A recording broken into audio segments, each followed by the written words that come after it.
ঘুম থেকে উঠেই পিসি ডাক দিয়েছিল বাস্তি পূজা দেখার জন্য। আর এদিকেও মা ফোন দিয়েছিল আজকে আমাদের বাসায় বাস্তি পূজা করবে। সব কিছু মিলিয়ে আছে আজকের ভিডিও। নমস্কার সবাইকে, আশা করি সবাই ভালো আছেন। ঘুম থেকে উঠেই পিসিদের বাসায় বাস্তি পূজা করছিল। তবে এইভাবে বাস্তি পূজাটা আমার জীবনের প্রথম দেখা। আমার বাপের বাড়ি দেশ অন্যরকম করে, একটু পরে আপনাদের দেখাবো কিভাবে করে। আর এরপর তো রেডি হয়ে বাসায় চলে এসেছি। বাসায় এসেই দেখি পায়েস রান্না করা হচ্ছিল পূজার জন্য, আর মা সব জোগাড় করে দিচ্ছিল। একটু পরে ঠাকুর এসে পড়বে, ঠাকুর এসে তো পূজা শুরু করে দিবে। যেহেতু ছোটো বোন বাসায় ছিল না আর মা পূজার কাজ করতেছিল, তো ভাবলাম যে রান্নাটা আজকে আমি সেরে ফেলি। যেহেতু আজকে রবিবার ছিল, এর জন্য হচ্ছে নিরামিষ রান্না করব। খুব সিম্পল রান্না করেছিলাম, সিম ভাজা করেছিলাম, আর এদিকে আলু ফুলকপি রসা করবো, যার কারণে মশলাটা একটু গুলিয়ে নিচ্ছিলাম। মশলাটা মিক্সড করতে করতে দেখি কিন্তু সিম ভাজা আমার অলরেডি হয়েই গেছে। আমি কালো জিরে ফোড়ন দিয়ে করিনি, যেহেতু মা খায় না, শুধু কাঁচা লঙ্কা ফোড়ন দিয়ে আস্তে আস্তে করে সিম ভাজাটা ভেজে নিয়েছি। যদিও আমি ঢেকে দিইনি, ঢাকা ছাড়ে খুব সুন্দর সিম ভাজা করা যায়, আর এই সিম ভাজা দিয়ে এক থালা ভাত অনায়াসে খেয়ে নেওয়া যায়। আর এদিকে আলু ফুলকপি রান্না করব রসা। এর জন্য আমি কড়াইতে জিরে ফোড়ন দিয়ে আলু আর ফুলকপিটা দিয়ে দিয়েছি। খুব ঢেকে ঢেকে ভালো করে সিদ্ধ করেছি। এখন সিদ্ধ কিন্তু হয়েই গেছে, মানে অর্ধেক ভাজা হয়ে গেছে, 50%। এখন যে আমি মশলাটা গুলিয়ে রেখেছিলাম সেটা দিয়ে দেবো। সেটা দিয়ে ঢাকা দিয়ে দিয়েছিলাম, বেশ ভালোভাবে কষিয়ে নিতে হবে। এই মশলাটা যত কষানো হবে আলু ফুলকপির রসা কিন্তু তত টেস্ট হবে। তো এরপর আমি মশলাটা খুব ভালোভাবে কষিয়ে নেওয়ার পর পরিমাণ মতো জল দিয়ে দিয়েছি, কয়েকটা কাঁচা লঙ্কাও দিয়ে দেবো, আর সবশেষে গরম মশলা বাটা আর 1 চামচ ঘি দিয়ে দিয়েছি।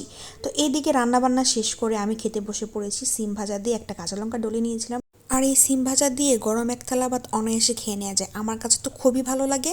আপনারা যারা এখনও খাননি তারা অবশ্যই ট্রাই করবেন। এই সিম ভাজা দিয়ে তো আমি অর্ধেক ভাত খেয়ে নিয়েছিলাম, আর এরপর খেয়েছিলাম আলু ফুলকপির রসা। তবে আলু ফুলকপির রসাটাও কিন্তু মন্দ হয়নি। কপি তো আমার অনেক ভালো লাগে, মানে আমার ছোটো বোন আমার বরের কপি এত পছন্দ, মানে আমরা প্রচুর কপি খাই। ফুলকপি যেমন ভাজা তেমন তরকারি যেমন রসা সব কিছুই খাই। আর লাস্টে খেয়েছিলাম মুগ ডাল, যেটা গতকালকে মা করেছিল। তবে মুগ ডালটা না খুবই টেস্ট হয়েছিল, মানে কী যে স্বাদ লাগছিল আমার কাছে। এরপর আমি চলে গেলাম ছাদে। এবার ছাদটা একটু ফাঁকা ফাঁকা লাগছে, মানে কোনোভাবেই কোনো গাছ ছিল না। আর এইদিকে 3টা গোলাপ ফুটেছিল, কী যে সুন্দর লাগছিল। এদিকে একটা সাদা গোলাপ ফুটেছিল। এইবার আসলে বাসায় না থাকাতে শীতের কত ফুল আমি কতবার কিনেছিলাম, আপনারা সবাই দেখেছিলেন। তো এবার কোনো কিছু লাগানো হয়নি। এরপর বিকেল হয়ে গেছে, বাসায় চলে আসতে হবে, যেহেতু পৌষ মাসে মেয়েরা নাকি বাপের বাড়ি থাকে না। পৌষ মাসে নাকি বাপের বাসায় গেলে পৌষ মাসে চলে আসতে হয়। তো কী করার, চলে আসলাম। আর এদিকে ফুল গাছগুলো শুধু দেখছিলাম যে কবে আমি এখানে আসবো। মানে এতটা সময়ের অভাব আমার, যার কারণে আমি এই নার্সারিতেও যেতে পারছি না। আর এই খাল পাড়ে এত জ্যাম পড়ে, মানে 5 মিনিটের রাস্তা মনে হয় 20 মিনিট পরে তারপর বাসায় এসেছি। বাসায় এসে সন্ধ্যাবেলায় আমার শাশুড়ি মা আমার জন্য ঝালমুড়ি নিয়ে এসেছে। ঝালমুড়িটা খুবই টেস্ট ছিল। তো আজকে ঝালমুড়ি খেতেও একটু ইচ্ছে করতেছিল। আমি জানি না কেন আমার সাথে এই জিনিসটা বেশ হয়।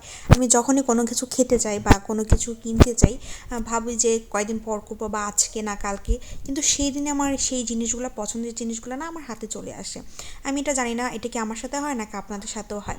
আর এরপর রাতে খেয়েছিলাম টোস্ট বিস্কুট সস আর ডিম দিয়ে। মানে আমাদের রাতে হুটহাট কিছু খেতে ইচ্ছে করে, তো এর জন্য হচ্ছে এইসব খাবার আমরা মানে খেয়েছি, প্রায়ই খেয়ে থাকি। তো আজকের ভিডিওটি এই পর্যন্তই। ভালো লাগলে আমার পেজে লাইক ফলো করবেন। ধন্যবাদ সবাইকে।